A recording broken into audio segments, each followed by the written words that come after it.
io gli dico che cos'è Tropea, in pochissime parole, da dove sei in qualsiasi parte del mondo, spostati e vieni qui a Tropea.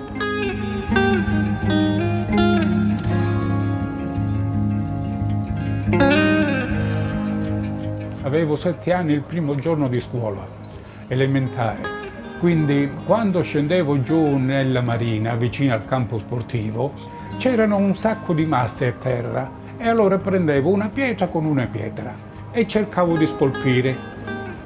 Poi la lasciavo, se la trovavo il giorno dopo, va bene, se no ne prendevo un'altra e incominciavo da capo. E da lì è nata la passione della scultura in pietra.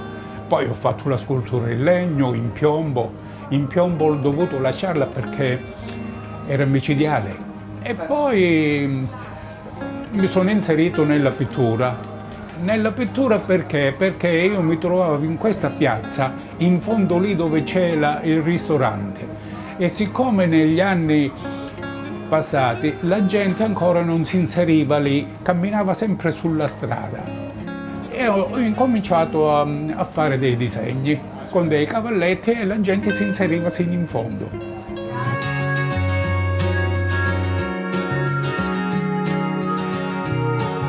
Io quando prendo un masso mi concentro e vedo già l'immagine che devo fare. E già l'immagine è già nel masso. Alcuni architetti gli ho proposto questa cosa, non riescono a vedere niente. Io invece vedo, non lo so, ho preso quel masso che è fuori, uno grezzo come ne faccio vedere qualcuno che è di qua, l'ho messo lì a livello in piombo, va bene, non ho ancora le basi, perché la base la faccio dopo, e ho messo dei cugni per metterlo a livello, l'ho guardato attentamente e ho incominciato a fare il mascherone.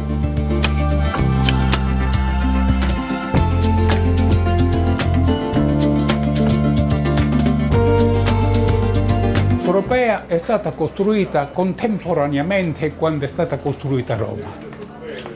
Quindi poi ci sono stati attacchi dei saraceni, via dei turchi, e quindi che cosa hanno fatto loro prima della costruzione?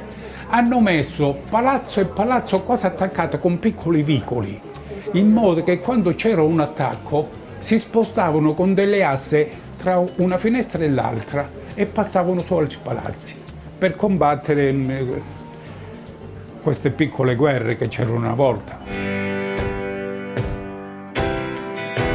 Tropeano è fatto così, alla portata di tutti. Se lei domanda dove si trova una via, subito vi dicono dov'è. Se non si riesce a capire dov'è, loro vi accompagnano direttamente lì al posto dove è la via.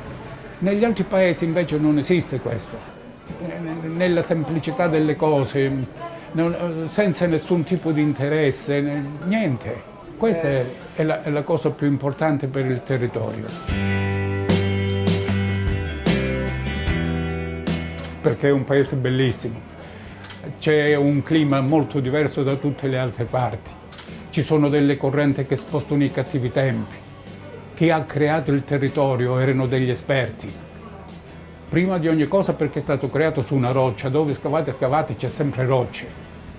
E quindi è una cosa molto stabile, un paese stabile, non si può sciogliere così con un cattivo tempo.